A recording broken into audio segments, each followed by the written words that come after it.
Hello friends, ഇന്ന് നമ്മൾ view പോയിന്റിലാണ് പോകുന്നത്. വെറുതെ പോകില്ല കേട്ടോ, ഞാൻ ഡ്രൈവിംഗ് പഠിക്കുന്നുണ്ട്. അപ്പോൾ ശരി, എന്നാൽ ഇന്ന് വ്യൂ പോയിന്റിലോട്ട് വിട്ടാലോ എന്ന് വെച്ച് വ്യൂ പോയിന്റിലോട്ടാണ് പോയി. നമ്മുടെ തെന്മല ഡാമിൻ്റെ വ്യൂ പോയിൻ്റാണ് ഇത്.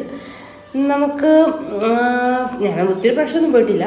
ഞാൻ മൂന്നാമത്തെ പ്രാവശ്യമാണ് പോകുന്നത്. വെയിലായിരുന്നു, അറിയാലോ പുനലൂരിൻ്റെ ഇപ്പോഴത്തെ അവസ്ഥ. ഭയങ്കര വെയിലാണ്. എങ്കിലും നമുക്ക് ഒത്തിരി ഇഷ്ടപ്പെട്ട സ്ഥലമാണ്. പിന്നെ കുറേ നേരം അവിടെ നിന്നു, ഫോട്ടോയൊക്കെ എടുത്തു. അവിടെ പറയൊക്കെ ഒന്നുമില്ല അവിടെ, എന്നാലും നമ്മൾ കുറേ നേരം അവിടെ സ്പെൻഡ് ചെയ്തു. അത് കഴിഞ്ഞിട്ട് നമുക്ക് ഡ്രൈവിംഗ് പഠിക്കുന്ന കൊണ്ട്, കാറാണ് പഠിച്ചുകൊണ്ടിരിക്കുന്നത്. പിന്നെന്തായാലും എനിക്ക് വിശക്കുമല്ലോ, അതാണ് അതിൻ്റേതായ ശരി അല്ലേ. പിന്നെ അവിടെ തന്നെ ഒരു നാരങ്ങ വെള്ളം കുടിച്ചായിരുന്നു, പക്ഷേ അതങ്ങോട്ട് എത്തില്ല. പിന്നെ ഒരു കടയിൽ കയറി, ഒരു തട്ടുകടയാണ്. നല്ല ലെമൺ ടീ ആയിരുന്നു. പൊറോട്ടയും ചിക്കൻ പെരട്ടുമാണ് കഴിച്ചത്. അത്രയേ ഉള്ളൂ ഗൈസ്, ബൈ.